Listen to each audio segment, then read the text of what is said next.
కూడి వచ్చిన మీ అందరికీ మన ప్రభువును ప్రియరక్షకుడైన యేసుక్రీస్తు నామములో నా ప్రత్యేక వందనాలు తెలియజేస్తున్నాను. దేవుని యొక్క మహాకృపను బట్టి మరొకసారి మనం అలా కూడుకుని ఆయన సేవించడానికి, అలాగే దేవుని మాటలు ధ్యానించి మన ఆత్మస్థితిని బలపరుచుకోవడానికి ఆ తండ్రి మనకి ఇచ్చిన గొప్ప సమయాన్ని బట్టి తండ్రి అయిన దేవునికి, ప్రభువైన క్రీస్తు ద్వారా ఇప్పుడు ఎల్లప్పుడూ యోగ్యగాలు మహిమ కలుగును గాక. యోహాను సువార్త 21వ అధ్యాయము 20వ వచనం. పేతురు వెనుకకు తిరిగి, యేసు ప్రేమించిన వాడును భోజన పంక్తిని ఆయన రొమ్మున ఆనుకొని, ప్రభువా నిన్ను అప్పగించువాడెవడని అడిగిన వాడునైన శిష్యుడు తన వెంట వచ్చుట చూశాను.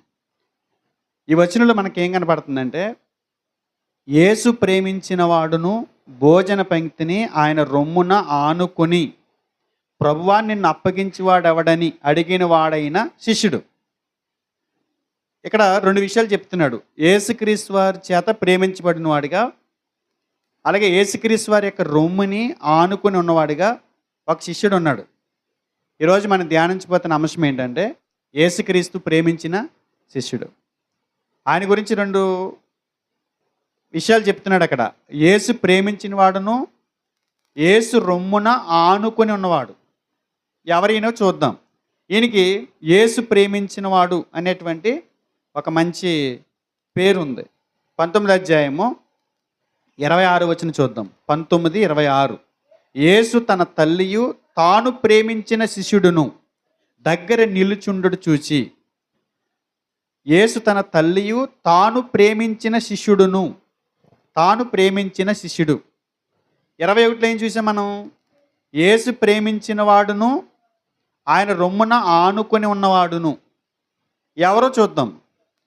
ఈయన పేరేంటంటే యోహాను గారు, అపోస్తులుడైన యోహాను గురించి. యోహాను సువార్త ఎవరైతే రాశారో ఆయన గురించి కొన్ని వివరాలు చూద్దాం.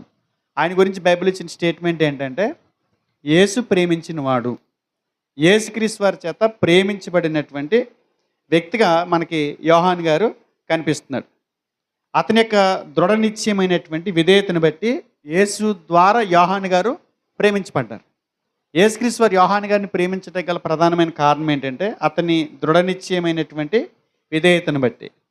అంటే ఒక భక్తుడిగా ఆయన ఎంత విధేయత చూపించాడో, ఒక శిష్యుడిగా ఆయన యేసుక్రీస్తు వారిని ఎలా వెంబడించాడు అనే దాన్ని ఆధారం చేసుకుని దగ్గరగా చూసినటువంటి యేసుక్రీస్తు వారు ఆయనకి నేను ప్రేమించిన శిష్యుడు అన్నట్టుగా యేసుప్రభు వారు కూడా మాట్లాడతాడు. 2-3 సందర్భాల్లో మాట్లాడతాడు నేను ప్రేమించిన వాడని. నేను ప్రేమించిన వాడు అనేటువంటి విషయాన్ని కూడా ప్రస్తావన చేస్తాడు. ఆయన ఎవరైనంటే యోహాను గారు. బైబిల్లో మనకి యోహానులు కొత్త నిబంధనలో 3 కనిపిస్తారు. ప్రధాన యాజకుడైనటువంటి యోహాను గారు ఒక ఆయన కనిపిస్తాడు, బాప్తిస్మిచ్చు యోహాను గారు ఒక ఆయన కనిపిస్తాడు, అపోస్తులుడైనటువంటి యోహాను గారు. ఈయన యేసుక్రీస్తు వారి ద్వారా ప్రేమించబడినవాడు. 3 యోహానులు కొత్త నిబంధనలో మనకు కనిపిస్తే ఈయన చాలా ప్రాముఖ్యంగా, ఈయన క్యారెక్టర్ కొత్త నిబంధనలో చాలా గొప్పగా మనకు కనిపిస్తుంటుంది. ఆయనకి సంబంధించి కొన్ని విషయాలు, ఆయన యొక్క బయోడేటా అంతా కూడా మనం బయటకు తీద్దాము. ఆయన జీవితాన్ని మనం అన్వయించుకుందాం. ఒక శిష్యుడిగా భూమి మీద బ్రతుకుతున్నప్పుడు మనం ఎలా ఉండాలి అనేది ఆయన జీవితం నుంచి మనం ఎన్నో నేర్చుకునేటట్టుగా ఆయన జీవితం మనకు కనిపిస్తుంటుంది. ఈరోజు మనం ఎవరిని గురించి ఆలోచిస్తున్నామో, అపోస్తులుడైన యోహాను. ఈయనకి సంబంధించి ఆయన జీవితాన్ని 3 భాగాలుగా విభజించవచ్చు. మనకున్నటువంటి సమాచారాన్ని బట్టి 3 భాగాలుగా డివైడ్ చేయొచ్చు. మొదటి భాగం ఏంటంటే, ప్రభువుతో ఉన్నటువంటి ఆయన దినాలు చూడవచ్చు. ప్రభువుతో ఉన్న ఆయన దినాలు. రెండోది పేతురు జత పనివాడిగా ఆయన జీవితం. పేతురు జత పనివాడిగా ఆయన జీవితం. తర్వాత పద్మాసు ద్వీపంలో యోహాను గారు. 3 విషయాలు. ఒకటేంటి, ప్రభువుతో ఉన్నటువంటి ఆయన దినాలు మనం చూద్దాము. రెండోది పేతురు జత పనివాడిగా ఆయన పనిని మనం చూద్దాము. మూడోది పద్మాసు ద్వీపంలో పరవాసిగా ఉన్నప్పుడు యోహాను గారి పరిస్థితిని మనం చూద్దాము. 3 భాగాలకు విడగొట్టాం. దానికంటే ముందు మనం యోహాను గారిని గురించినటువంటి ప్రభువులకు రాక మునుపు ఆయన విషయాల గురించి మనం ఆలోచించేద్దాం. ప్రభువులకు వచ్చిన తర్వాత 3 పాయింట్లు తీసుకున్నాము. ప్రభువులకు రాక మునుపు ఆయన బయోడేటా అంతా చూద్దాము. మార్కు సువార్త 10వ అధ్యాయము 35వ వచనం ఒకసారి చూడండి. జబదయి కుమారుడైన యాకోబును యోహానును ఆయన వద్దకు వచ్చి, ఎవరి కుమారుడని చెప్పబడింది? జబదయ కుమారులైన యాకోబును యోహానును ఏమంటే యాకోబును యోహానును. ఎవరి కుమారుడిగా కనపడుతుంది? జబదయి కుమారులైన. ఇతని తండ్రి ఎవరు? జబదయి. తల్లి ఎవరు చూద్దాం. 15 అధ్యాయం ఇందులోనే 40 వచనం. 15 అధ్యాయము 40 వచనంలో వారిలో మగ్దలేని మరియయు చిన్న యాకోబు యోసే అని వారి తల్లి అయిన మరియయు సలోమయు ఉండిరి. ఈయన తల్లి ఎవరైనంటే సలోమి. 10 అధ్యాయం 2వ వచనం కూడా చూడండి. మత్తయి సువార్త 10 అధ్యాయము 2వ వచనం. ఆ 12 మంది అపోస్తలుల పేర్లు ఏమనగా మొదట పేతురు అనబడిన సీమోను, అతని సహోదరుడు అంద్రెయ, జబదయి కుమారుడగు యాకోబు, అతని సహోదరుడు యోహాను. ఈ వచనాన్ని మనం చూస్తుంటే మరొక ఇన్ఫర్మేషన్ ఏంటంటే యాకోబు గారు ఆయన సహోదరుడిగా కనపడుతున్నాడు. ఆయన తండ్రి జబదయి, తల్లి సలోమి, తోడబుట్టినవాడు యాకోబు గారు. యోహాను గారు ఎవరైనంటే జబదయి కుమారుడు యాకోబు యొక్క సహోదరుడిగా కనపడుతున్నాడు. మనం కొంత ఇన్ఫర్మేషన్ బట్టి మనకున్నటువంటి చరిత్రను ఆధారం చేసుకుని యేసుక్రీస్తు వారు శిలువ మీద ఉన్నప్పుడు యోహాను గారిని పిలిచి తాను ప్రేమించిన శిష్యుని పిలిచి తల్లిని అప్పగిస్తారు కదా. దాన్ని ఆధారం చేసుకుని అలాగే చరిత్రలో కూడా కొంత ఉన్నటువంటి సమాచారాన్ని బట్టి యేసుక్రీస్తు వారు కూడా ఆయనకి సహోదరుడే. యేసుక్రీస్తు వారి సహోదరుడిగా కూడా ఈయన ఉన్నాడు. అంటే సలోమి, మరియ గారు దగ్గర బంధువులు అనేటువంటి ఇన్ఫర్మేషన్ కూడా మనకి చరిత్రలో మనకు అనిపిస్తుంది. అంటే యేసుక్రీస్తు వారు కూడా ఆయనకి సహోదరుడిగా మనకు అనిపిస్తున్నాడు. తర్వాత ఈయన గలిలీ సముద్రంలో చేపలు పట్టి వృత్తి చేసినట్టు మనకు అనిపిస్తుంది. ప్రభు పిలుపు అందుకోనక మునుపు, ప్రభువులోకి రాక మునుపు, ఆయన జీవితాన్ని సమర్పించుకోక మునుపు జాలరిగా ఉన్నట్టు కూడా మనకు అనిపిస్తుంది. మార్కు సువార్త 1:19. ఆయన ఇంకా కొంత దూరం వెళ్ళి జబదయి కుమారుడు యాకోబును అతని సహోదరుడు యోహానును చూశాను. వారు దోణిలో ఉండి తమ వలలు బాగు చేసుకుని చుండిరి. ఏం కనబడుతుంది? వారి వలలు బాగు చేసుకుని చుండిరి. మత్తయి సువార్త 4 అధ్యాయంలో కూడా ఈ ఇన్ఫర్మేషన్ ఉంటుంది మనకి. మత్తయి సువార్త 4 అధ్యాయము 21-22 చూడండి. ఆయన అక్కడ నుండి వెళ్ళి జబదయి కుమారుడైన యాకోబు, అతని సహోదరుడైన యోహాను అను మరి 2 సహోదరులు తన తండ్రి అయిన జబదయి యొద్ద దోణిలో తమ వలలు బాగు చేసుకొని చుండగా వారిని పిలిచాను. యేసుక్రీస్తు వారు వాళ్ళు చూసి వారిని పిలిచాను. ఏ వృత్తిలో ఉన్నట్టు కనపడుతుంది మనకి? జాలరి వృత్తిలో ఉన్నట్టుగా కనిపిస్తుంది. అయితే ఇక్కడ విషయం ఏంటంటే జాలరి అని అనేసరికి, జాలర్లు చేపలు పట్టుకున్న వాళ్ళు అనేసరికి మనకి ఏ ఆలోచన వస్తుంది? ఏ థాట్స్ ఉంటాయి మనకి వాళ్ళ గురించి? చిన్నగా ఏదో చిన్న గాలం పట్టుకునో లేకపోతే చిన్న వల పట్టుకునో చేపలు వేటకి వెళ్ళినట్టుగా చిన్న వృత్తి కలిగినట్టుగా మనం భావిస్తుంటాం. వాస్తవానికి జాలరి వృత్తి అనేది అప్పట్లోనే పెద్ద పేరు, ఇప్పటికీ పెద్ద పేరే. జాలరి అని అంటే చేపలు పట్టేవాళ్ళని అంటే వలలు బాగు చేసుకుని దోణిలు వేసుకుని ముందుకెళ్ళి చేపలు పట్టే పరిస్థితి అంటే చిన్న విషయమేం కాదు. ఒక్కొక్క దోణి మనకి కాకినాడలో మన స్టూడెంట్స్ ఉన్నారు కదా, అక్కడ ఒక్కొక్క దోణి మినిమం 15 లక్షల పైన ఉంటుంది. చిన్నది, బాగా చిన్న దోణి 15 లక్షల మేర ఉంటుంది. ఆ పైనుంచే 25 లక్షలు, 30 లక్షలు, 40 లక్షలు ఇట్టు కూడా వాళ్ళు దోణులు తయారు చేసుకుని చేపల వేటకి వెళ్తుంటారు. అంటే జబదయి కుమారుడు అయినటువంటి యోహాను గారు జాలరి అని చెప్పబడినప్పుడు మన చిన్న కోణంలో చూడకూడదు. రెండు రకాలుగా ఉంటారు. జాలరిలో 2 రకాలు ఉంటారు. చిన్నగా చేపలు పట్టుకునే వాళ్ళు ఉంటారు, పెద్దగా చేపలు పట్టుకునే వాళ్ళు ఉంటారు. అయితే ఇక్కడ ఈ యోహాను గారు సామాన్యుడైనటువంటి జాలరి కాదు, సామాన్యుడైనటువంటి వ్యక్తి కాదు. ఇతను కూడా ధనవంతుడైనటువంటి జాలరిగా మనం చూడవచ్చు. అంటే ఆర్థికంగా ఒక స్థిరత్వం కలిగి ఆర్థికంగా మంచి సాధనాలు కలుగున్నటువంటి వ్యక్తిగా మనం చూడవచ్చు. ఎక్కడ దానికి ఆధారం అని అంటే మార్కు సువార్తలకు వెళ్దాం. మార్కు సువార్త 1వ అధ్యాయము 20 వచనం చూడండి. వెంటనే ఆయన వారిని పిలవగా వారు తమ తండ్రి అయిన జబదయిని దోణిలో జీతగాండ్రి యొద్ద విడిచిపెట్టి ఆయనని వెంబడించారు. పైన జాలర్లుగా చెప్పి కింద ఏమని చెప్తున్నాడు? జీతగాళ్ళ దగ్గర వదిలొచ్చారంట. అంటే వీళ్ళకి సొంత దోణులు ఉన్నాయి, అందులో జీతగాళ్ళు కూడా ఉన్నారు. అంటే ఏ స్థాయి మీరు ఆలోచించాలి. ఈయన జబదయి అని అంటే ఖచ్చితంగా ఆస్తిపరుడే, డబ్బున్నవాడే, చిన్నోడేం కాదు. పైగా తన వ్యాపారంలో ఎవరిని పెట్టుకున్నాడు? జీతగాండ్రని పెట్టుకున్నాడు. అంటే యోహాను గారి కుటుంబం స్పష్టంగా ఆర్థికంగా ఒక స్టాండర్డ్ ఉన్నటువంటి వ్యక్తే. ధనపరంగా మంచి పుష్టిగా ఉన్నటువంటి వ్యక్తిగానే మనకు కనిపిస్తున్నాడు.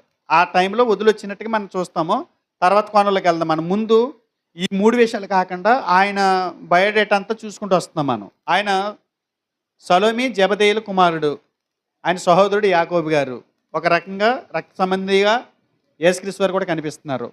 ఆయన వృత్తిపరంగా జాలరి. జాలరి అంటే ఏ రకమైనటువంటి జాలరి అని అంటే ఒకంత స్థిరపడినటువంటి వ్యాపార ఉన్నటువంటి పెద్దగా ఉన్నటువంటి జాలరిగానే మనకు కనిపిస్తుంది. తర్వాత వీళ్ళ అమ్మగారు కూడాను వీళ్ళకున్నటువంటి ఆస్తిని యేసుక్రీస్తు వారికి అలాగే ఆయన బృందానికి కూడా ఖర్చు పెట్టినట్టు మనం చూస్తాం. వాళ్ళు డబ్బుని దేవుని పని కొరకు ఉపయోగించినట్టుగా వారి తల్లిని విషయంలో మనం చూడగలుగుతాం. ఒకసారి లోకసువార్త 8 అధ్యాయం చూడండి. లోకసువార్త 8 అధ్యాయము యేసుక్రీస్తు వారికి బృందానికి ఆమె ఖర్చు పెట్టినట్టుగా మనకు అనిపిస్తుంది. మూడో వచనం 2 కూడా చూద్దాం. 12 మంది శిష్యులను అపవిత్రాత్మలను వ్యాధులను పోగొట్టబడిన కొందరు స్త్రీలను అనగా 7 దెయ్యములు వదిలిపోయిన మగ్దలేనే అనబడిన మరియయు, హేరోదు యొక్క గృహ నిర్వాహకుడు కూజ భార్యయగు యోహన్నయు సూసన్నయు ఆయనతో కూడా ఉండిరి. వీరును ఇతరులు అనేకులను తమకు కలిగిన ఆస్తితో వారికి ఉపచారము చేయించు వచ్చిరి. ఏం కనిపిస్తుందంటే సొలొమోను తన ఆస్తితో కూడా దేవుని పనికి వాడినట్టు మనకు కనిపిస్తుంది. అంటే వాళ్ళు ఒక ఎంత ఆస్తిపరులుగానే ధనవంతులుగానే మనకు కనిపిస్తున్నారు. యోహాను గారి గురించి మనం ఏం చూసాము? కొన్ని విషయాలు ఆలోచన చేసాం. ప్రభువులకు రాకమునుపు ప్రభు తైన ఉన్న దినాలు చూద్దాము. తర్వాత ఇంకొకటి ఏంటంటే ఆ రోజుల్లో సొంత ఇల్లు కలిగి ఉండటం కూడా గొప్ప గొప్ప విషయంగానే మనం చూడవచ్చు. యోహాను సువార్త 19 అధ్యాయం 27 వచనంలో యేసుక్రీస్తు వారు తన తల్లిని అప్పగించినప్పుడు అక్కడ ఏం రాయబడిందంటే 27 వచనం, తర్వాత శిష్యుని చూసి ఇదిగో నీ తల్లి అని అతనితో చెప్పాను. ఆ గడియ నుండి ఆ శిష్యుడు ఆమెను తన ఎంట చేర్చుకొనెను. తన ఎంట దీన్ని ఆధారం చేసుకుని చాలామంది చెప్పింది ఏంటంటే సొంత ఇల్లు కూడా యోహాను గారికి ఉంది. అంటే దోణులు అద్దెకి ఇవ్వగలిగినప్పుడు, జీతగాల్ని పెట్టుకోగలిగినప్పుడు ఖచ్చితంగా సొంత ఇల్లు లేకుండా ఉంటుందా అంటే సొంత ఇల్లు కూడా యోహాను గారికి ఉన్నట్టుగా మనకు అనిపిస్తుంది. అయితే ఈయన ఆధ్యాత్మికంగా కూడా దైవికమైనటువంటి ఆలాపనతో ఉండేవాడే. ఆధ్యాత్మికంగా కూడా వ్యాపారాల్లో ఉన్న ఆస్తిపరుడైన దైవికమైనటువంటి మంచి లక్షణాలు కూడా ఈయన దగ్గర ఉన్నాయి. అంటే దేవుని పట్ల ఆశ కూడా ఇతని దగ్గర ఉన్నట్టు కనిపిస్తుంది. ఎందుకంటే అప్పటికే యేసుప్రభువు వారు ఈయనకి పరిచయం అవ్వక మునిపే ఆల్రెడీ ఒక ఆయన దగ్గర శిష్యరికం చేస్తున్నాడు. ఆయన ఎవరని అంటే బాప్తిస్మిచ్చే యోహాను గారి దగ్గర. యోహాను సువార్త 1 అధ్యాయం 35 వచనం చూడండి. 35 వచనం, మర్నాడు మరలా యోహానును అతని శిష్యులలో 2 నిలుచుండగా. ఇక్కడ యోహాను ఎవరు అనుకుంటున్నారు? బాప్తిస్మిచ్చే యోహాను. బాప్తిస్మిచ్చే యోహాను అతని శిష్యులలో 2 నిలుచుండగా. అంటే బాప్తిస్మిచ్చే యోహాను గారితో ఎంతమంది ఉన్నారు? అక్కడ 2 శిష్యులు ఉన్నారు. చూద్దాం. అతడు నడుచుచున్న యేసు వైపు చూచి ఇదిగో దేవుని గొర్రె పిల్ల అని చెప్పాను. అతడు చెప్పిన మాట ఆ 2 శిష్యులు విని యేసుని వెంబడించిరి. యేసు వెనుకకు తిరిగి వారు తను వెంబడించుడు చూసి మీరేం వెతుకుచున్నారని వారిని అడగగా వారు రబ్బీ నీవు ఎక్కడో కాపురమున్నావని ఆయనని అడిగిరి. రబ్బీ అనే మాటకు బోధకుడని అర్థం. వచ్చి చూడనని వారితో చెప్పగా మీరు 40 వచనానికి వచ్చేసేయండి. యోహాను మాట విని ఆయనని వెంబడించిన 2లో ఒకడు సీమోను పేతురు యొక్క సహోదరుడైన ఆంద్రేయ. అంటే 2 శిష్యులు ఉన్నారు కదా. 2 శిష్యులు ఎవరు? అంద్రేయ యోహాను గారు. వీళ్ళిద్దరూ ఎవరి శిష్యులు? వీళ్ళు అప్పటికే బాప్తిస్మిచ్చే యోహాను గారి శిష్యులు. అంటే ఆధ్యాత్మిక తపన ఉన్న వాళ్ళు, ఒక రకమైనటువంటి దైవికమైనటువంటి భక్తి కలిగి ఉన్న వాళ్ళే. సాధారణమైనటువంటి వ్యక్తి ఏం కాదు. ఈయన బయోడేటా అంతా మనం చూస్తుంటే కొన్ని విషయాలు మంచిగా కనిపిస్తున్నాయి. అయితే దీన్ని బట్టి మనం ఆలోచన చేస్తే యోహాను గారు మంచి లైన్ ఉన్నటువంటి వ్యక్తిగానే మనకు కనిపిస్తున్నారు. అయితే ఈయన జీవితాన్ని 3 భాగాలు చేసాం మనం. ఈయన జీవితాన్ని 3 భాగాలు చేసాం. ఆ 3 భాగాలు మొదటిది ఏంటి? ప్రభువుతో ఉన్నటువంటి ఆయన జీవితం, ఆయన దినాలు చూద్దాం. ఆయన ఎప్పుడు పిలుచుకున్నారు? ఈయన్ని వలలు బాగు చేసుకుంటుండగా. అప్పటికి వృత్తిలోనే ఉన్నాడా, పనిలోనే ఉన్నాడా, ఖాళీగా ఫ్రీగా పని ఏమి లేకుండా తిరుగుతున్నాడా? పనిలోనే ఉన్నాడు, మంచి బిజీగా ఉన్నాడు. వాళ్ళ వలలు బాగు చేసుకుంటున్నారు వేటగాళ్ళు వచ్చిన తర్వాత. ఆ టైంలోనే పిలుచుకున్నాడా? లోకస్వార్త 5 అధ్యాయము,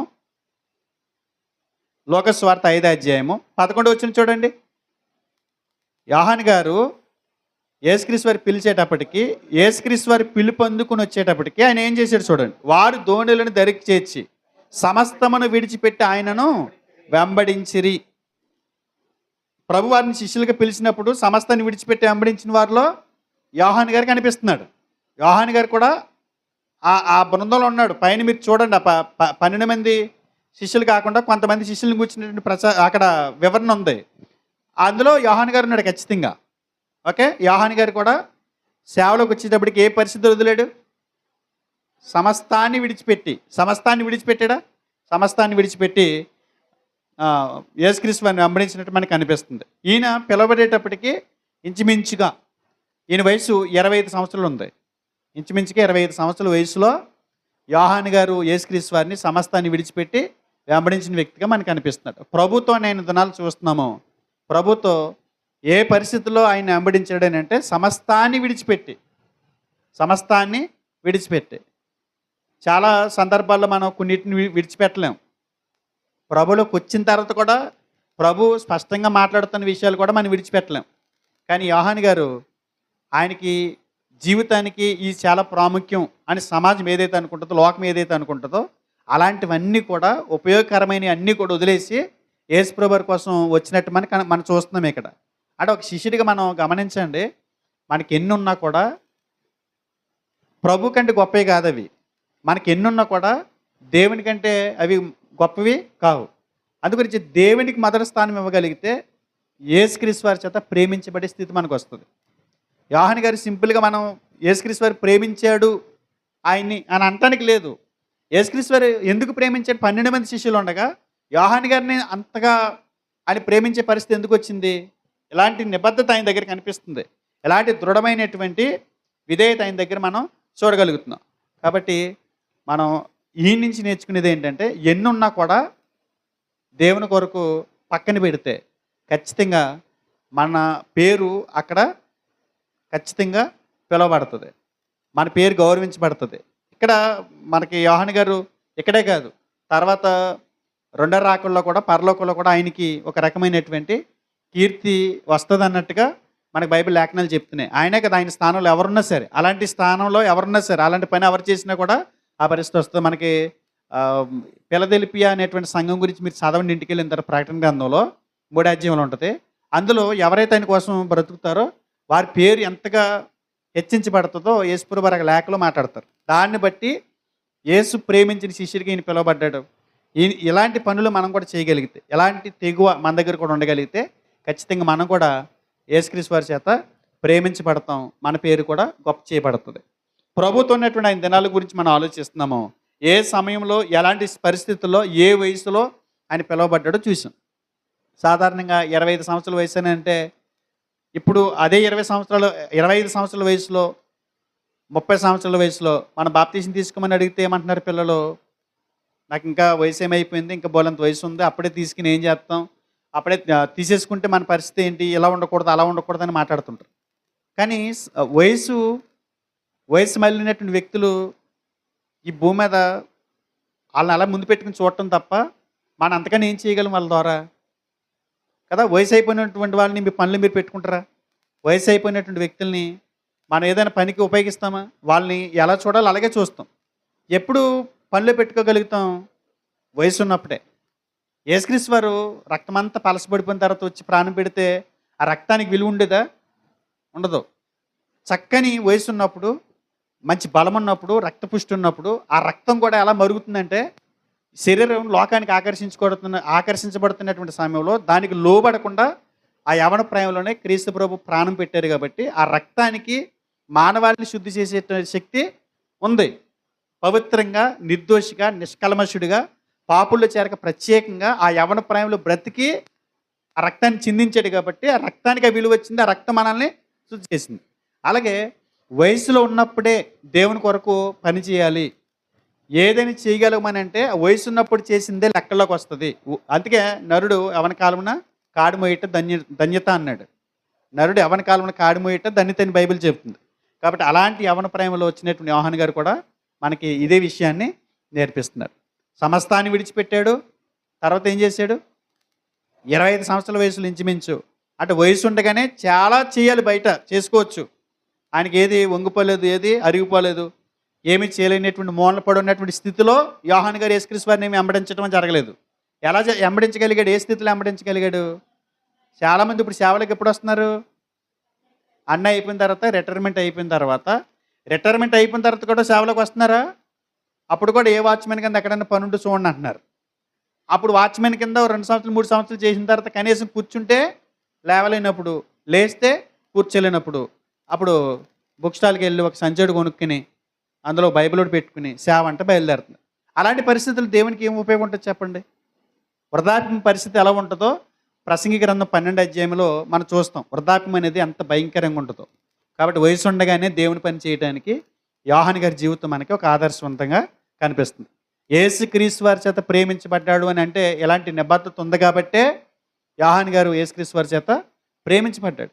మనం కూడా ప్రేమించబడాలి అని అంటే యవ్వన జీవితాన్ని ఆయన పని కొరకు ప్రతి ఒక్కరు సంచేసుకుని సేవకి వెళ్ళిపోవాలని నేను చెప్పట్లే.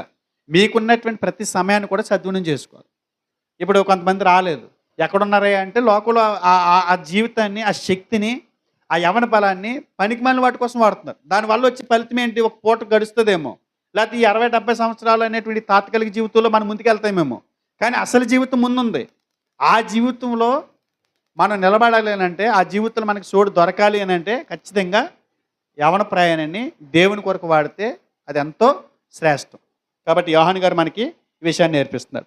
ప్రభుత్వం ఉన్నటువంటి దినాలు మనం ఆలోచన చేస్తే యోహాను గారి గురించి యేసుక్రీస్తు వారు ఒక పేరు పెట్టారండి. యేసుక్రీస్తు వారికి పేరు పెట్టారు. మార్కు సువార్త 3వ అధ్యాయము 17 వచనం. యోహాను గారికి యేసు ప్రభు వారు పెట్టినటువంటి పేరు చూడండి. యోహాను గారు అలాగే తన సహోదరుడు అయినటువంటి యాకోబు గారికి కూడా 17 వచనం. జబదేయి కుమారుడుగు యాకోబు, అతని సహోదరుడు యోహాను, వీరిద్దరికీ ఆయన బోయనెర్గసు అని పేరు పెట్టాను. బోయనెర్గసు అనగా ఉరిమెడి వారని అర్థము. ఉరిమెడి వారని అర్థం. ఏం పేరు పెట్టాడంటే యేసుప్రభు వారు వాళ్ళ పేరు మార్చాడు. వాళ్ళ పేరు ఎందుకు మార్చాడని అంటే వాళ్ళ గుణాన్ని వ్యక్తం చేయడానికి, వాళ్ళు ఏ స్థితిలో ఉన్నారో చెప్పడానికి యేసుప్రభు వారు ఆ పేరు ఉపయోగించారు. ఎలా ఏ స్థితిలో ఉన్నారంటే వాళ్ళు ఉరిమెడి వారిగా ఉన్నారంట. ఉరిమెడి వారు అని అర్థం ఇచ్చేటువంటి బోయనెర్గస్ అనే పేరు పెట్టండి. కారణం ఏంటంటే జబదేయి కుమారులు అయినటువంటి యాకోబు గారు, యోహాను గారు ప్రభు అయినటువంటి యేసుని వెంబడించినా కూడా మొదట్లో వాళ్ళకి ఏమి లేదో తెలుసా? సహనం లేదు. సహనం లేనివాడిగా కనిపించాడు. అంటే ఎంత స్పీడ్ అంటే అంత సహనం అంటే సాధారణంగా తప్పు పట్టే ప్రయత్నం చేయకండి.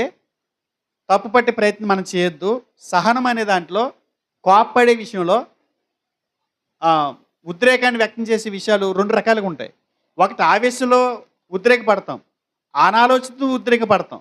కొన్ని సందర్భాలు మనం ఉద్రేకపడ్డ, ఆవేశపడ్డ, కోపపడ్డ అది న్యాయబద్ధంగానే ఉంటుంది. యోహాను గారు అలాగే యాకోబు గారు వీళ్ళు కోపడ్డారు అని అంటే యేసుప్రభు వారు కోపం తగ్గించుకోండి అని చెప్పేవాడు.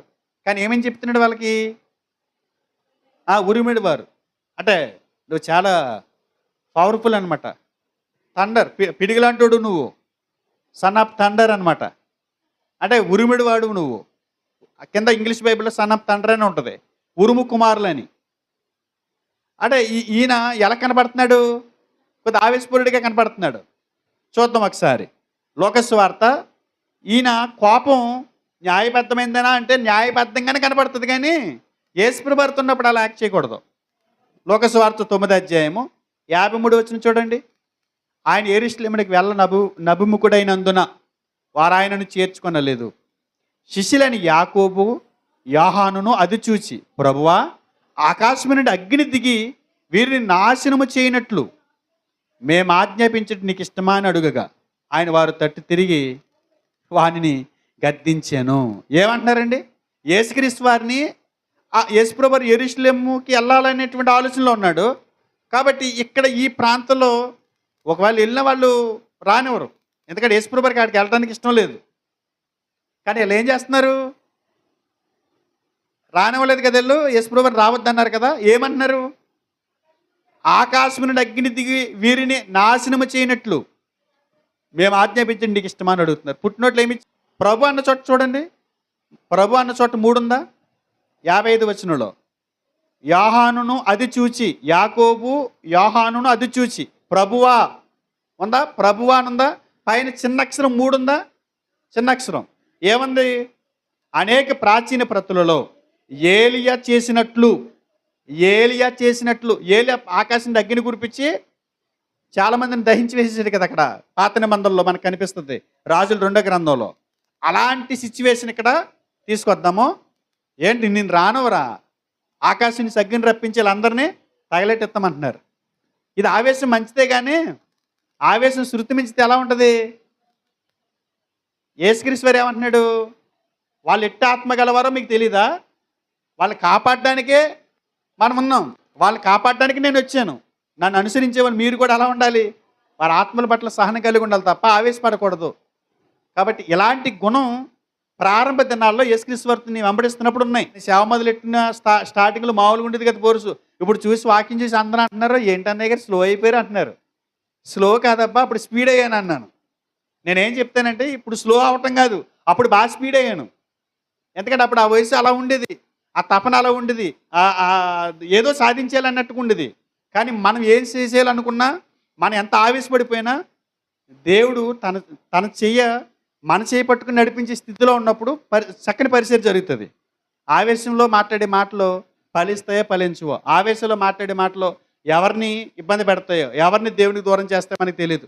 కాబట్టి నా చేయి ఆయన పట్టుకుని నడిపిస్తున్నాడు కాబట్టి ఒక క్రమంలో వెళ్తున్నాను నేను. కానీ ప్రారంభంలో అలా లేదు. మనలో కూడా చాలామంది ప్రారంభంలో ఎలా ఉంటుందంటే చాలా అత్యుత్సాహం చూపిస్తుంటారు, చాలా ఆవేశపడిపోతుంటారు. అన్నా ఏంటంటే అతను పీకేద్దామండి, ఏంటి అతని పద్ధతి ఏం బాగోలేదండి, ఇలా మాట్లాడుతుంటారు. చూద్దాం, కంగారేముంది, చూద్దాం. స్టార్టింగ్లో ఉన్నట్టు ఇప్పుడు ఉన్నాను అనుకోండి, ఎవరుండరు. మీ అర్థమైందా? అంటే మన జీవితాల్లో ఏమవుతాయి? ప్రభుత్వం ఉన్నప్పుడు మన జీవితాలు ఏమవుతాయి? మెల్లమెల్లగా దారిలో పడతాయి. ఒకసారిగా మార్పు ఎవరిలో రాదు.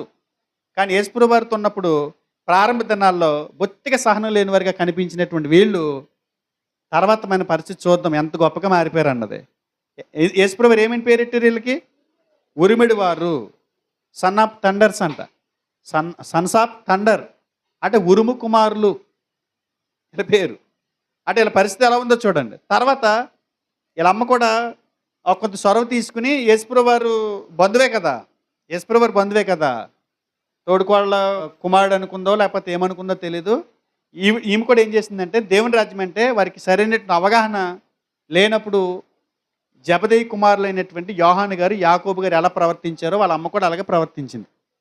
వీళ్ళు కూడా ఏం చేశారంటే స్టార్టింగ్లో ఒకసారి చూడండి, మత్తయి సువార్త 20వ అధ్యాయం.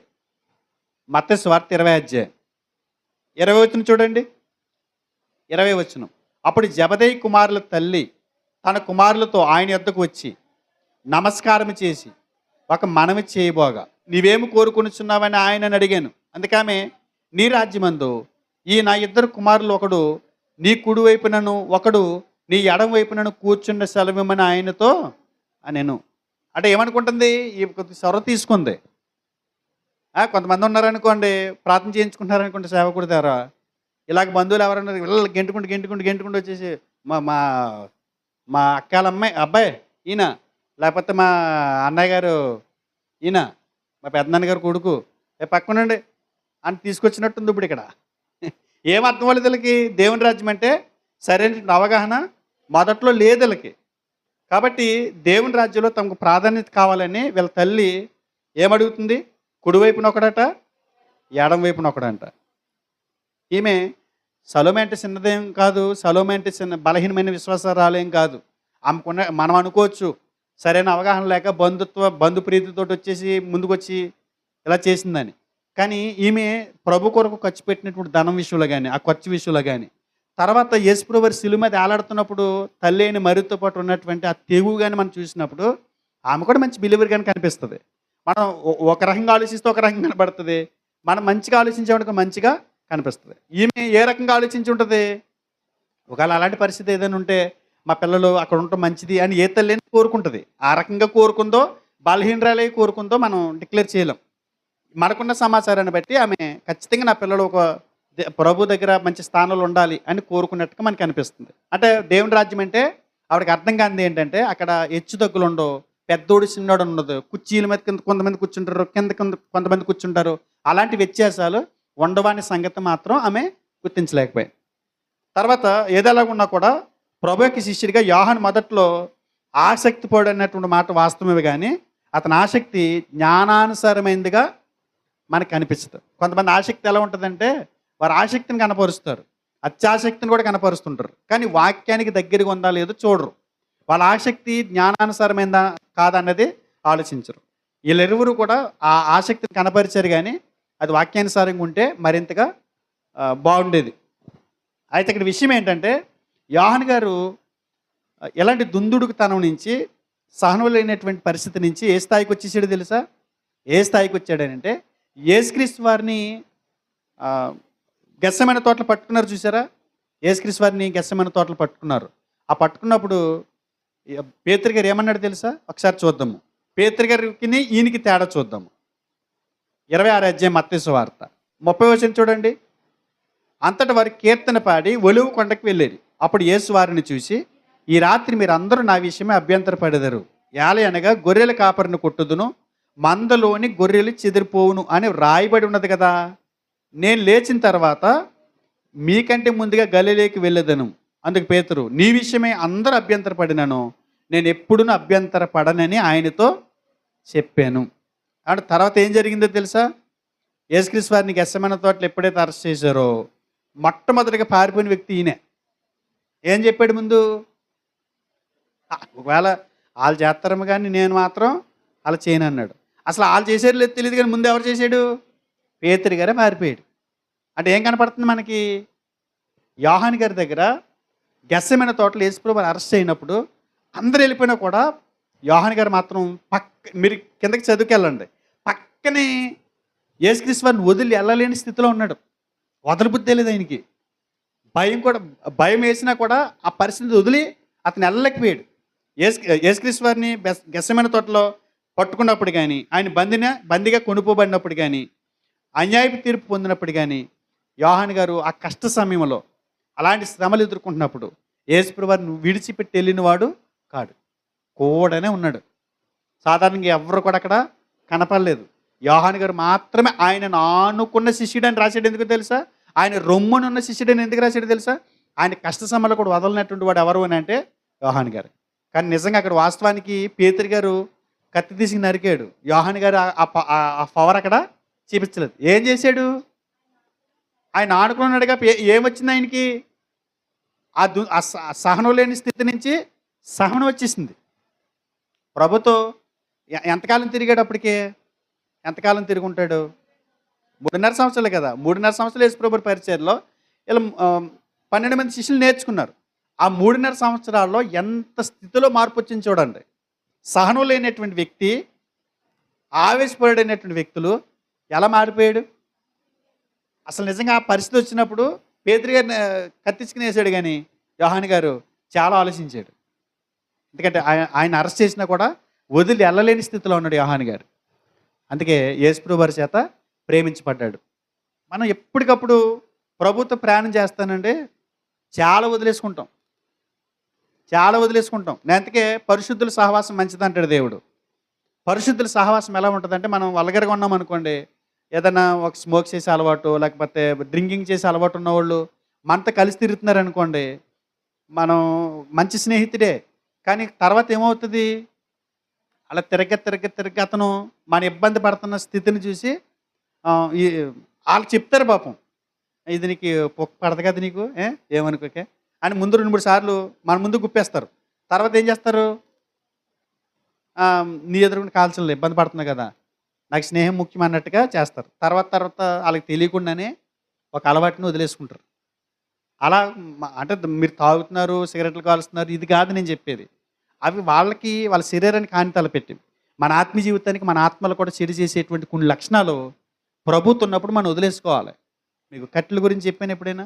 ఆ కట్టెలు మనకి ఇక్కడ గ్యాస్ అయిపోయినప్పుడు నీళ్ళు కాసుకోవడానికి, లేకపోతే గ్యాస్ అయిపోతుందని వేడి నీళ్ళు చేయడానికి కట్టెలు తెచ్చుకుంటాం, సరువు కర్రలు. ఆ సరువు కర్రలు తెచ్చినప్పుడు అక్కడ మార్కెట్లో అమ్ముతారు. ఆ మోపు పట్టుకొస్తాము. ఓ రూ. 25, రూ. 30 ఉంటుంది, మోపు పట్టుకొస్తాం. ఆ మోపు లెక్క కాదు అది, బరువు లెక్క. 5 కేజీలు, 10 కేజీలు ఇదివరకు అమ్మేవారు కదండి. ఇక్కడ సాయిబాబా టెంపుల్ ఎదురుకుండా మనం లోకల్ నుంచి ఎత్తి దిగి ఇక్కడ అమ్మేవారు. నేను పట్టుకొచ్చేవాడిని. పాస్టమ్ గారు పాస్టమ్ గారికి ఆపరేషన్ చేసినప్పుడు పట్టుకొచ్చేవాడిని నీళ్ళ కోసం. అవి వాళ్ళు ఏం చేస్తారంటే బరువుకు అమ్మకం కదా అది. అందులో ఎండుకట్టెలతో పచ్చి కూడా పెట్టేస్తారు అందులో. ఆ పచ్చికట్టెలు ఏం చేస్తారని అంటే ఈ ఎండిపోయిన వాటిని కలిపి కట్టేసేదవిడికి బరువు తూకం వాళ్ళకి కలిసి వస్తుంది. ఎండు పుల్లలు తక్కువ ఉంటాయి, పచ్చి పుల్లలు 2-3 ఎట్టేదాడికి బరువు తూగేద్ది. వీళ్ళు ఏం చేస్తారని అంటే పట్టుకుని వెళ్ళి కట్టెలు పెడతాం అందులో, పచ్చి చూసుకుంటాం అప్పుడు ఇప్పిన తర్వాత దెబ్బేసాడు అనుకుంటాం. ఈ ఎండుకట్టెలతో పాటు ఒక 5 ఎండుకట్టెలు పెట్టామనుకోండి, ఒక పచ్చికట్ట అందులో పెడతాం. ఈ ఎండుకట్టెలు కాలిపోతుంటే పచ్చికట్టి కాలదు. ఈ ఎండుకట్టి కాలుతున్నప్పుడు ఆ వేడి దేని మీద పడుతుంది? పచ్చికట్టి మీద పడుతుంది. ఎప్పుడైనా చూశారు మీరు? ఆ పచ్చికట్టి మీద ఈ వేడి పడి ఈ సుత్తల్లోని అలా పిగిలిపోద్ది చూడండి. చాలాసేపటికి అలా కాగ్గ వేడి తగలగా టిపిక్మని పగులుతుంది. 3 నెలల కింద 4 నెలల కింద ఇడిపోద్ది మూల చెక్కిన కాడ. అందులోంచి చుక్కలు వస్తాయి. ఎప్పుడైనా చూసారా? ఆవిరి నీరు చుక్కలు వస్తుంటాయి. అంటే ఆ ఆ ఎదరు వేడి తగులుతుంది కదా, ఆ కట్టె ఏం చేసిందంటే పిగిలిపోయి అందులోంచి ఒక్కొక్క సుక్క రూపంలో తనలో ఉన్నటువంటి తడంతా బయటకు వదిలేస్తుంది. అప్పుడు మిగతా కట్టెలతో పాటు ఈ కట్టె కూడా ఏమవుతుంది? కాలుతూ ముందుకెళ్ళిపోతుంటుంది. అలాగే మనం కూడా మన ఆత్మీయ జీవితంలో ప్రభుత్వం ఉన్నప్పుడు ఆయన దహించే అగ్ని, ఆయనతో సహవాసం చేసేటప్పుడు మనం కూడా ఆయనతో కూడా రగులుతూ ఉండాలి. మనం కూడా ఆయనతో పాటు తీవ్రత కలిగి ఉండాలి. మనం కూడా ఆయనతో పాటు కొన్ని లక్షణాలు దేవునికి ఇబ్బంది కలిగించేవి వదులుతూ ముందుకు సాగిపోవాలి. అలా పచ్చికట్లో ఉన్నావు అనుకో, నువ్వు పొగొచ్చేసి కళ్ళని మంట పుట్టించే, కళ్ళకి ఇబ్బంది పెట్టే కట్టిలో ఉండకూడదు. కానీ యోహాను గారు ఏం చేశాడు? సహనం లేనటువంటి వ్యక్తి ఎలా మారిపోయాడు? మనం వెకిలి చేష్టలు మానేయాలి. దేవుళ్ళకి వచ్చిన తర్వాత వెకిలి పనులు చేయకూడదు. ఏమండి? దేవునికి ఇష్టం లేనటువంటి ఆయాస్కరమైన పనులన్నీ కూడా మనం ఏం చేయాలి? రిజెక్ట్ చేయాలి, వదులుకుంటూ ముందుకు వెళ్ళిపోవాలి. ఆయన ఎంత తెగు చూపించాడు చూడండి. విచారణ సమయంలో కూడా, శిలువ మరణం యొక్క కష్ట సమయంలో కూడా ప్రభుతో కూడా యోహాను గారు ఒక్కడ మాత్రమే అక్కడ మనకు ఉన్నట్టు కనపడుతుంది. ఇలాంటి తెగువ క్రైస్తవుడి దగ్గర ఉండాలి. అందుకే యేసుక్రీస్తు ఆయన ఎక్కువగా ప్రేమించాడు అనిపిస్తుంది. యేసు ప్రేమించిన శిష్యుడని పిలవబడ్డాడని అంటే ఈ ఒక్కొక్కసారి మన మాటలు మనం ఏం చేస్తామని అంటే కొంతమంది కనిపెట్టలేరు, కొంతమంది కనిపెడతారు. అంటే ఆయన తక్కువ అంచనీయకుండా అతన్ని చాలా ఉపపడతాడని మనం మాట్లాడుతుంటాం. కొంతమంది వాళ్ళ మాటలను బట్టి, పనులు బట్టి కనిపెట్టి. అలాగే యేసుప్రభువు స్టార్టింగ్లోనే ఇతను ఏంటో తెలిసింది, ఈయన ఆఖరి వరకు నిలబడతాడని తెలుసు ఆయనకి. ఆయన దగ్గర ఉన్నటువంటి తెగువ ఈయనకి తెలుసు. అందుగురించే అలాంటి మంచి సాక్ష్యము ఇవ్వగలిగాడు. తల్లి అయినటువంటి మరియని యేసుక్రీస్తు వారు ఎవరికి అప్పచెప్పాడు? యోహాను గారికి అప్పచెప్పాడు. అంటే యోహాను గారి దగ్గర ఏం కనిపిస్తుందంటే, మిగతా వాళ్ళు వదిలి వెళ్ళిపోయారు కదా, అప్పటికి సిలువు దగ్గర ఉన్నది ఎవరు? యోహాను సువార్త 19వ అధ్యాయము. యోహాను సువార్త 19వ అధ్యాయము 25వ వచనం చూడండి. ఆయన తల్లియు, ఆయన తల్లి సహోదరియు, క్లోప భార్య అయిన మరియయు, మగ్దలేని మరియయు యేసు సిలువ వద్ద నిల్చుండిరి. యేసు తన తల్లియు తాను ప్రేమించిన శిష్యుడును దగ్గర నిలుచుండు చూసి, అమ్మా ఇదిగో నీ కుమారుడని తన తల్లితో చెప్పాను. ఆ తర్వాత శిష్యుని చూసి ఇదిగో నీ తల్లి అని చెప్పాను. ఏమంటే ఎవరికి అప్పు చెప్పాడండి? ఎవరికి అప్పు చెప్తాం? కొన్ని సందర్భాల్లో మనం కొన్ని బాధ్యతలు ఎవరైతే నమ్మకంగా ఉంటారో, ఎవరైతే దృఢ నిశ్చయంతో ఉంటారో, ఎవరైతే తెగు కలిగి ఉంటారో, ఎవరైతే నమ్మకాన్ని కలిగిస్తారో వాళ్ళకి పనులు అప్పు చెప్పినట్టు యేసుక్రీస్తు వారు ఎవరికి అప్పు చెప్పారో తల్లిని వృద్ధాప్యమందు నువ్వైతే న్యాయంగా చూసుకోగలవు. అంటే యేసుక్రీస్తు వారికి యోహాను గారి గురించి మంచి అభిప్రాయం ఉందా లేదా? ఆయన స్థానంలో ఒక స్థానం ఉందా లేదా? ఆయన హృదయంలో, యేసుక్రీస్తు వారి హృదయంలో యోహాను గారికి మంచి స్థానమే ఉంది. అలా మనం కూడా శిష్యులుగా మనం కొంతమందిని నమ్ముతాము. నమ్మినప్పుడు ఆ నమ్మకాన్ని ఒమ్ము చేశారనుకోండి, వాళ్ళు పక్కకి వెళ్ళిపోతుంటారు. వాళ్ళకి హృదయంలో చోటు ఉండదు. కాబట్టి సేవకుని మెప్పు కానీ, దేవుని మెప్పు కానీ, సంఘం మెప్పు కానీ, వాళ్ళ హృదయాలు ఎప్పుడు స్థానాన్ని మనం సంపాదించుకోవడానికి ప్రయాసపడాలి. ఆ నమ్మకాన్ని పాడు చేసుకునేటట్టుగా మన భక్తి జీవితాలు ఉండకూడదు. నమ్మకంగా ఏదైనా ఒక పని అప్పగించడానికి ముందుకు రావాలి. అలా పని అప్పగిస్తే చేయగలిగేవాడు ఈ వ్యక్తి అనే మంచి సాక్ష్యాన్ని పొందుకోవాలి. యోహాను గారు ఇదే నేర్పిస్తున్నాడు మనకి. ఎంత మార్పు ఆయనలో కనపడుతుంది చూసారా? ప్రభుత్వం ఆయన ఉన్నటువంటి దినాలు ఎలా ఉన్నాయి? ప్రభుత్వ అతని దినాలు ఎలా ఉన్నాయి? స్టార్టింగ్లో సహనం లేనివాడిగా కనపడి భూగంపుకు వచ్చేసరికి ఎలా ఉన్నాడు? ఉరిమిడి వారని పేరెట్టాడు కదా. ఇప్పుడు యేసుప్రభువు వారు ఉరిమిడి వారికే తన తల్లిని అప్పగించే స్థితి తెచ్చుకున్నాడు. అది భక్తి జీవితం అంటే. తర్వాత ఈయన ఎవరు? యోహాను గారు అంతరంగిక బృందంలో చాలా ప్రాముఖ్యమైన వ్యక్తిగా ఉండేవాడు. అంతరంగిక బృందం అంటే చాలామంది మనకి సంఘంలో 100 మంది ఉన్నారు అనుకోండి. 100 మందిలో చాలా ప్రాముఖ్యమైన వ్యక్తులుగా సేవకుడు కొంతమందిని పెట్టుకుంటాడు గుండెల్లో. అంటే వాళ్ళ మీద కొద్దిగా ఒక టార్గెట్ ఉంటుంది, వారికి ఒక స్థానం ఉంటుంది. ఏదైనా కష్టం వచ్చినప్పుడు, ఏదైనా ఇబ్బంది వచ్చినప్పుడు, ఏదైనా పంచుకోవాలనుకున్నప్పుడు, ఎక్కడికైనా వెళ్ళాలనుకున్నప్పుడు, ఏ పని నిమిత్తమైనా తను వెళ్ళేటప్పుడు వాళ్ళకి ప్రిఫరెన్స్ ఇస్తాడు. అంటే అత్యంత ప్రాముఖ్యమైనటువంటి వ్యక్తుల్లో యేసుక్రీస్తు వారు అంతరంగికంగా కొంతమంది మీద దృష్టి పెట్టుకున్నాడు చూసారా? ఆ దృష్టి పెట్టుకున్న వ్యక్తుల్లో యోహాను గారు ఒకడు. చూడండి, మత్తయి సువార్త 26 అధ్యాయము, 36, 37 వచనాలు చూడండి. 36, 37.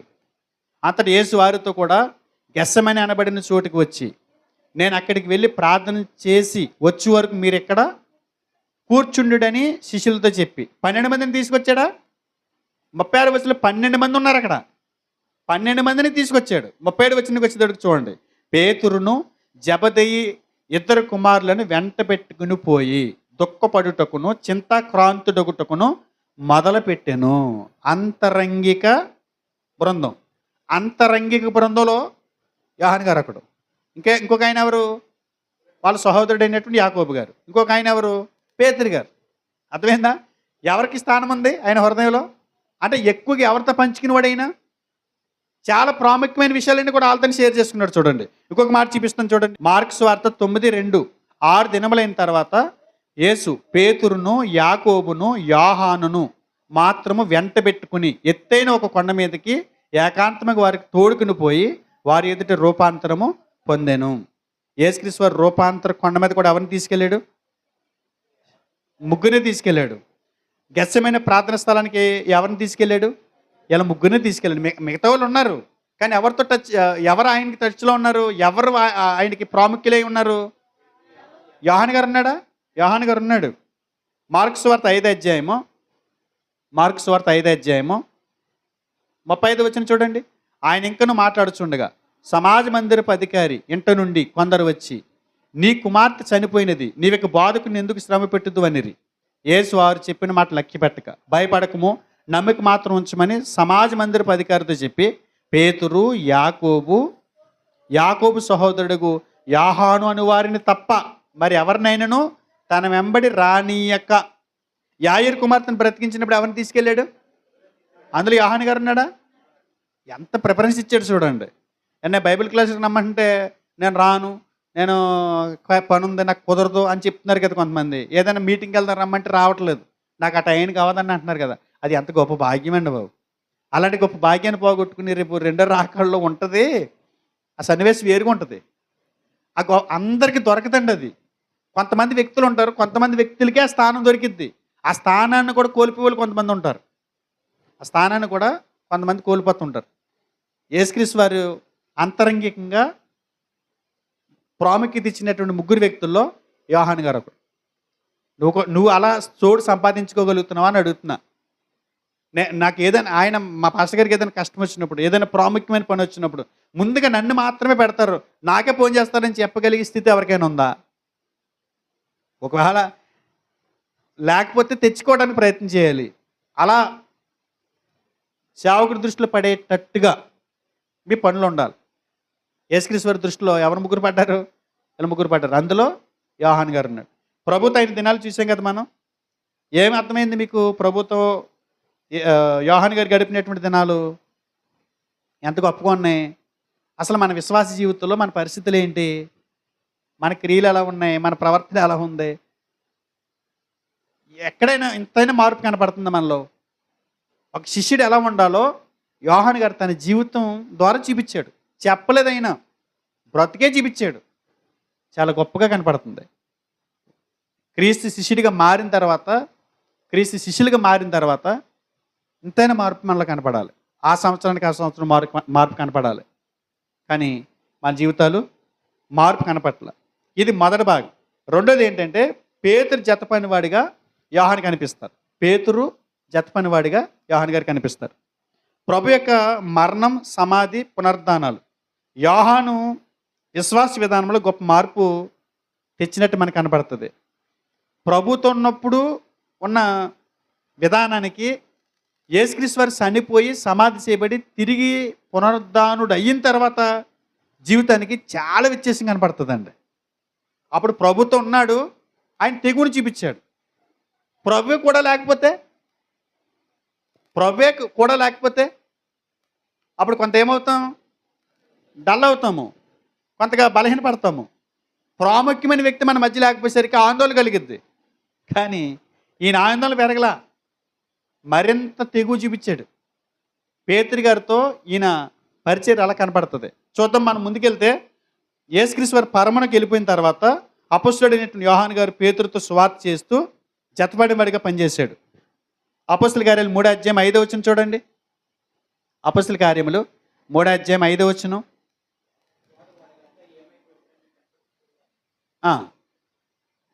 వాడు వారి యొద్ద ఏమైనా దొరుకునని కనిపెట్టుచు వారి యందు లక్ష్యమించండి. ఎవరండి వీళ్ళు? మొదటి వచనం చూడండి. పగలు 3 గంటలకు ప్రార్థన కాలమున పేతురును యోహానును దేవాలయమునకు ఎక్కి వెళ్ళుచుండగా. ఎవరండి ఇక్కడ? పేతురు, యోహాను వీళ్ళిద్దరు కలిసి పరిచర్లో ముందుకు వెళ్ళారు. జత పనివాడిగా పేతురు గారికి యోహాను గారు ఉన్నట్టు మనకు కనిపిస్తుంది. అయితే 4వ అధ్యాయానికి వెళ్ళండి. 4వ అధ్యాయానికి 4వ అధ్యాయం 5వ వచనం. మర్నాడు వారి అధికారులు, పెద్దలు, శాస్త్రులు యెరూషలేములో కూడుకొనిరి. ప్రధాన యాజకుడైన అన్నయ్యు, కయపయు, యోహానును, అలెగ్జాంద్రును, ప్రధాన యాజకుని బంధువులందరినూ వారితో కూడా ఉండిరి. వారు పేతురును యోహానును మధ్యన నిలవబెట్టి మీరు ఏ బలం చేత ఇవన్నీ చేస్తున్నారని అడిగి వాళ్ళు ఏం చేశారో తెలుసా? కిందకు వచ్చేసేయండి. 13వ వచనం.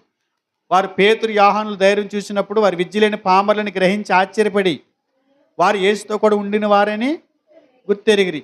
అలా కిందకు వస్తే 18వ వచనం. 17 చూద్దాం. 17. అయినను ఇది ప్రజలలో ఇంక వ్యాపింపకుండుటకై ఇక మీదట ఈ నామమును బట్టి ఏ మనుషులతోనైనాను మాట్లాడకూడదని మనం వారి బెదురు పెట్టవాలని చెప్పుకున్నది. అప్పుడు వారిని పిలిపించి మీరు యేసు నామమును బట్టి ఎంత మాత్రం మాట్లాడకూడదు, బోధింపకూడదని వారికి ఆజ్ఞాపించాను. అందుకు పేతురును యోహానును వారిని చూసి, దేవుని మాట వినుట కంటే మీ మాట వినుట దేవుని దృష్టికి న్యాయమా? మీరే చెప్పుడి, మేము కన్న వాటిని విన్న వాటిని చెప్పకుండలేమని వారికి ఉత్తరం ఇచ్చి. గొడవలు ఎట్టుకుంటాం మానేసి ఏం చేస్తున్నాడు?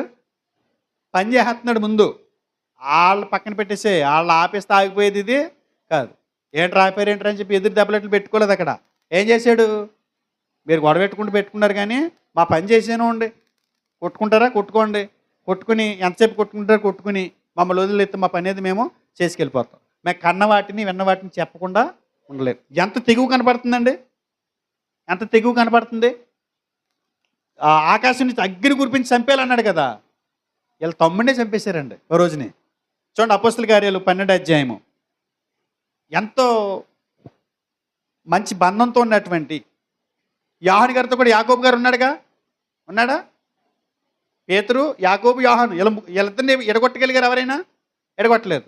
యేసుప్రభు మరి వెళ్ళిపోయిన తర్వాత కట్టిపోయిపోయింది. తన సహోదరుని చంపేశారు. మొదటి వచనం చూడండి. దాదాపు అదే కాలమందు రాజైన హేరోదు సంఘపు వారిలో కొందరిని బాధ పెట్టుటకు బలత్కారముగా పట్టుకుని యోహాను సహోదరుడిని యాకోబుని ఖడ్గముతో చంపించాను. ఏం చేశాడండి? చంపించేశాడంట. యోహాను మాత్రం ఎక్కడున్నాడు తెలుసా? యెరూషలేములోనే ఉన్నాడు. సేవ చేశాడు, బలంగా సేవ చేశాడు. సహోదరుని కోల్పోయినా కూడా క్రీస్తు రాజ్యము విస్తరణలో, దేవుని రాజ్య విస్తరణలో తన వంతు కార్యక్రమాలని కొనసాగించాడు. యెరూషలేము, యోదయ, సమరయ ప్రాంతాల్లో బలమైనటువంటి పరిచర్య చేసినట్టు మనకు అనిపిస్తుంది. యోహాను అపొస్తలుల గారి 8వ అధ్యాయం 1-16 వరకు రాసుకోండి. తర్వాత పేతురు గారి జతపనివాడిగా మనం చూస్తున్నాము. పేతురు గారు జతపనివాడిగా మనం చూస్తున్నాం. ఎలా ఎంచబడ్డాడో తెలుసు సంఘం చేత. ఈ ఈ ఇన్ని పనులు చేసినటువంటి యోహాను గారు ఒక మంచి సాక్ష్యం ఇచ్చిందండి సంఘం ఆయనకి. గలతీ పత్రిక 2వ అధ్యాయం. గలతీ పత్రిక 2వ అధ్యాయము 9వ వచనం చూడండి. అనగా సున్నతి పొందిన వారికి అపొస్తలుడు అవుటకు పేతురునకు సామర్థ్యం కలగజేసిన వాడే అన్యజనులకు అపొస్తలుడు అవుటకు నాకును సామర్థ్యము కలగజేసినని వారు గ్రహించినప్పుడు స్తంభములుగా ఎంచబడిన యాకోబు, కేప, యోహాను అనువారు నాకు అనుగ్రహింపడిన కృపను కనుగొని. ఎవరంటండి? స్తంభములుగా ఎంచబడిన పిల్లర్స్ అంట. పిల్లర్స్ అంటే ఏంటి? ఎప్పుడు వాడతాం ఇది? వాళ్ళ స్తంభాలు ఏమొచ్చినా, ఎలాంటి తుఫాన్లు వచ్చినా, ఎలాంటి భూకంపాలు వచ్చినా కదలనటువంటి స్థిరమైనటువంటి స్తంభాలు. ఒక స్తంభంగా ఎంచబడ్డాడంటండి. ఎవరు? యోహాను గారు. ఎంత గొప్ప సాక్ష్యం చూడండి. సంఘం ఇచ్చిందంట వాళ్ళ స్తంభాలు. ఏమొచ్చినా వాళ్ళని మనం కదపలేం. వీళ్ళందరూ గాలికి ఎగిరిపోతారు, గాలికి ఎగిరిపోయి రెల్లులేమో. ఆయన మాత్రం పిల్లర్, ఒక స్తంభం. అదండి యేసుప్రభు వెళ్ళిపోయిన తర్వాత ఆయన పరిస్థితి చూడండి. యేసుప్రభు ఉన్నప్పుడు ఆయన పరిస్థితి చూడండి. ఆఖరికి ఎక్కడ తీసుకెళ్ళారో తెలుసా? ముగించుకుందాము. యేసుక్రీస్తు వారిని గురించి సాక్ష్యం ఇచ్చిన నిమిత్తం ఆయన పద్మాసు ద్వీపంలో ఏమయ్యాడు? బంధించబడ్డాడు. చెర సంబంధమైనటువంటి ఆ ప్రాంతానికి పంపివేయబడ్డాడు. భయంకరమైనటువంటి పరిస్థితులు అక్కడ. తినడానికి తిండి లేనటువంటి పరిస్థితి, నిద్రపోవడానికి సరైనటువంటి స్థలం లేనటువంటి బీడు భూమి అనమాట. ఆ ప్రాంతానికి తీసుకెళ్ళిపోయి అక్కడ అపొస్తలులు అందరూ చచ్చిపోయారు. ఈయన ఒక్కడే ఆఖరిగా మిగిలాడు. ఈయన ఇంచుమించు 100 సంవత్సరాలు బ్రతికాడండి. 100 సంవత్సరాలు బ్రతికాడు ఈయన.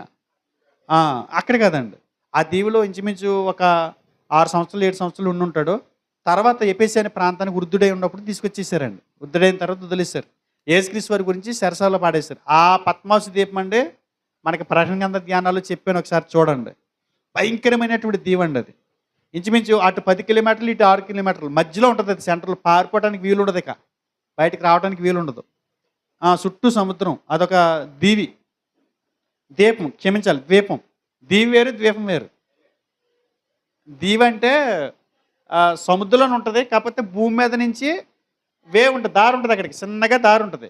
ద్వీపం అంటే మధ్యలోనే ఉంటుంది, ఇంక దానికి ఉండదు. వెళ్ళి దోణుల మీద వెళ్ళాలి, ఓడల మీద వెళ్ళి అటు ఇటు అవ్వాలి తప్ప అది ఉండదు. అలాంటి ద్వీపంలో పాడేశారండి. చాలా భయంకరమైనటువంటి నిద్రలేని రాత్రులు అక్కడికి గడిపాడు. ఎంత భయంకరమైనటువంటి హింసను ఎదుర్కొన్నాడు. తర్వాత అక్కడి నుంచి బయటికి తీసుకొచ్చి పెట్టేసిన తర్వాత ఎఫెసు అనే ప్రాంతంలో తన జీవితాన్ని కొనసాగిస్తూ చనిపోయాడు. అక్కడ స్థానిక సంఘంలో పెద్దగా ఉండి ఆ పరిచయం జరిగించినట్టు మనం చూస్తాం. తర్వాత ఈయన ముసలివాడు అయినప్పుడు సంఘాన్ని హెచ్చరించడానికి కొంతమంది మోసుకెళ్ళేవారంట.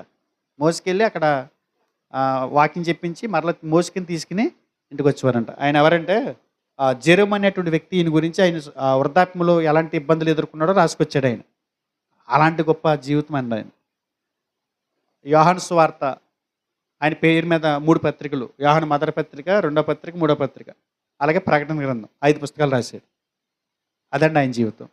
పద్మాసు ద్వీపంలో నేను ఎక్కువ వివరణ ఇవ్వలేకపోయిన, టైం లేదు కాబట్టి, ఆయన చెన్నై అనేటువంటి రాష్ట్రానికి వచ్చి ఎఫెసు అనే పట్టణంలో స్థిరపడినట్టు సంఘ చరిత్ర చెబుతుంది. ఆయన జీవితం అక్కడే ముగిసినట్టు మనకి బైబిల్లో కనిపిస్తుంది. భయంకరమైనటువంటి డొమిషియన్ చక్రవర్తి హింసలో కూడా చాలా ఇబ్బందులు ఎదుర్కొన్నాడు.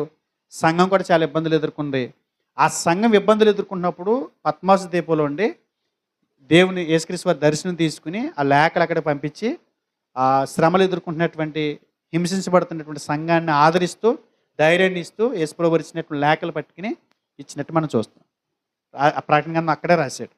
అంత గొప్ప వ్యక్తి యోహాను గారు. ఎవరు ఈయన? అపొస్తలుడైన యోహాను అని చెప్పడానికి ఇష్టపడుతున్నారా? యేసు ప్రేమించిన శిష్యుడని చెప్పడానికి ఇష్టపడుతున్నారు మీరు? యేసు ప్రేమించిన అపొస్తలుడైన యోహాను కదా.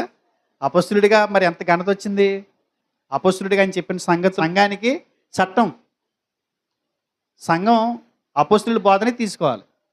అలాంటి గొప్ప స్థితిని బైబిల్లో 5 పుస్తకాలు ఆయన రాసినటువంటి పుస్తకాలకి స్థానం దొరికిందంటే ఆయన దేవుడు ఎంత ప్రేమించడం మనం అర్థం చేసుకోవాలి. మనం కూడా స్థిరంగా పరలోకంలో నిలిచిపోవాలి దేవుని సన్నిధిలో.